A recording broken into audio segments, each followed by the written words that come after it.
Advocate Jayashankar telephone ലൈനിലുണ്ട്. Advocate Jayashankar, D K Shivakumar ആരോപിക്കുന്നത് കേരളത്തിൽ അദ്ദേഹത്തിന്റെ സർക്കാരിനെ താഴെയിറക്കാൻ, സിദ്ധരാമയ്യ സർക്കാരിനെ താഴെയിറക്കാൻ മൃഗബലിയും പൂജയും ഒക്കെ നടന്നു എന്നുള്ളതാണ്. ആരാണെന്ന് പറയുന്നുമില്ല, എവിടെയാണ് എന്നും വിദൂരമായ സൂചനകളേ ഉള്ളൂ. വിശ്വസിക്കാമോ, അതോ ഇത് കർണാടകയിലെ ആഭ്യന്തര രാഷ്ട്രീയത്തിന്റെ പുകപടലങ്ങളാണോ?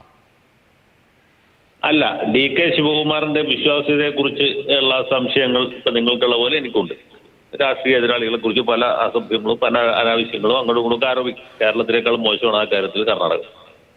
കേരളത്തിലെ രാഷ്ട്രീയക്കാരോടൊക്കെ നമുക്ക് മതിപ്പ് തോന്നുന്നത് ഈ കർണാടകത്തിലെ തമിഴ്നാട്ടിലേക്കുള്ള ജനാധിപത്യവാദികൾ ചെയ്യുന്ന ഓരോ തോന്നിവാസങ്ങൾ വളരെ നമ്മൾ കാണുമ്പോഴാണ്. അതവിടെ നിൽക്കട്ടെ. കർണാടക രാഷ്ട്രീയത്തിന്റെ ഒരു പ്രത്യേകത വെച്ചാൽ അത് അന്ധവിശ്വാസ ജटिലമാണ്. ആദ്യമധ്യാന്തം അന്ധവിശ്വാസമുണ്ട്, വെറുതെ ദൈവവിശ്വാസമല്ല. അന്ധവിശ്വാസവും അനാചാരവും ജാതീയമായ ചിന്തയും ഒക്കെ കൂട്ടി വാഴുന്ന ഒരു സംസ്ഥാനമാണ് കർണാടക. അവിടുത്തെ രാഷ്ട്രീയക്കാരും ഇതിന് ഒട്ടും അപവാദമല്ല. ഇന്ത്യ രാജ്യത്തിന്റെ ഏറ്റവും വലിയ ജ്യോതിഷ ജാതക ആഭിചാര വിശ്വാസികളാണ് നമ്മുടെ മുൻ പ്രധാനമന്ത്രി.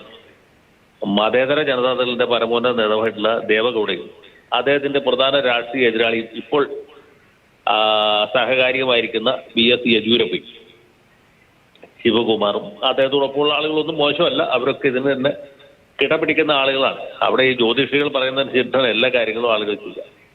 അതുപോലെ ഈ മന്ത്രവാദവും ദുർമന്ത്രവാദവും എല്ലാം പ്രചാരത്തിലുണ്ട്. അപ്പൊ ശിവകുമാർ പറഞ്ഞ കാര്യം തെറ്റാവാൻ ഒരു സാധ്യതയില്ല.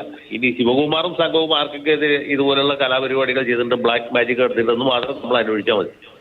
രണ്ടു കൂട്ടരും ഇങ്ങനെ പരസ്പരം ആഭിചാരവും കൂടോത്രമൊക്കെ ചെയ്തിട്ടാണ് രാഷ്ട്രീയം കൊണ്ടുനടക്കുന്നത്.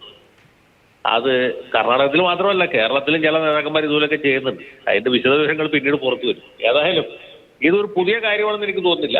ശിവകുമാർ ഇപ്പോൾ പറഞ്ഞപ്പോൾ അത് പെട്ടെന്ന് നമുക്ക് കേൾക്കുമ്പോൾ ഒരു അത്ഭുതം തോന്നി എന്നുള്ളതിനപ്പുറത്ത് കർണാടകത്തിൽ ഇത് പുതിയ കാര്യമല്ല. നിരീശ്വരവാദികളായ ദ്രാവിഡ നേതാക്കന്മാർ ഇതൊക്കെ ചെയ്യുന്നുണ്ട് തമിഴ്നാട്ടിൽ. വിപ്ലവകാരികളായ ചില നേതാക്കന്മാർ കേരളത്തിലും ചെയ്യുന്നു. കൂടുതൽ വിവരങ്ങൾ ഇപ്പൊ എന്നോട് ചോദിക്കണം.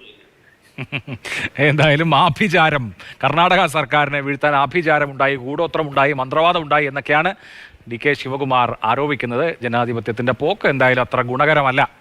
ഈ ആരോപണങ്ങളുടെ വെളിച്ചത്തിൽ ഏറ്റവും കുറഞ്ഞത് അത്രയെങ്കിലും നമുക്ക് പറയേണ്ടി വരും.